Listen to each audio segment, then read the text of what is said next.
কিস্তিতে পণ্য কেনা কি জায়েজ? আসসালামু আলাইকুম রহমতুল্লাহি ওবারাকাতু।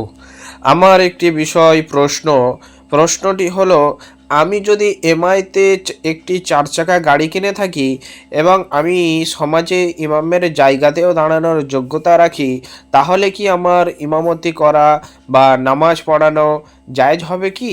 এই বিষয়টি একটি ক্লিয়ারলি যদি আপনি জানান, তাহলে সমাজের কিছু বিভ্রান্তি ছড়ানো মানুষদের থেকে মুক্তি পাবো ইনশাআল্লাহ।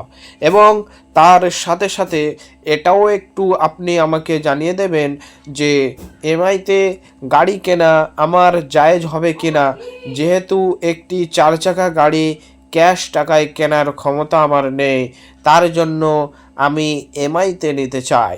উত্তরটি হলো ওয়ালাইকুম আসসালাম। জি হ্যাঁ, এমআই বা কিস্তিতে গাড়ি বা অন্য কোনো পণ্য কেনা জায়েজ, তবে কিছু শর্ত আছে। নিম্নের শর্তগুলো বর্ণনা করা হলো। ক কত কিস্তিতে মূল্য পরিশোধ করবে বা কতদিনে পরিশোধ করবে তা নির্দিষ্ট থাকতে হবে। খ মূল্য নির্দিষ্ট থাকতে হবে, এক কিস্তিতে কত করে টাকা দেবে, তাহলে নগদের তুলনায় কিস্তিতে বেশি দামে পণ্য ক্রয় ও বিক্রয় করা যায় যাচ্ছে।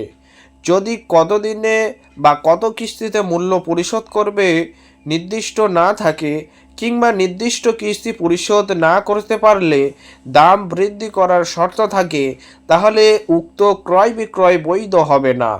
যদি আপনি কিস্তি ফেল না করেন, তাহলে অবশ্যই কিস্তিতে পণ্য কেনা জায়েজ হবে।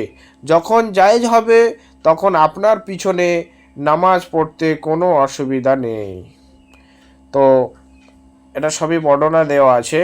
তো উত্তর লিখনে লিখেছে তো লুৎফর রহমান ফরায়েজি, পরিচালক, Talimul Islam institute and research centre, Dhaka.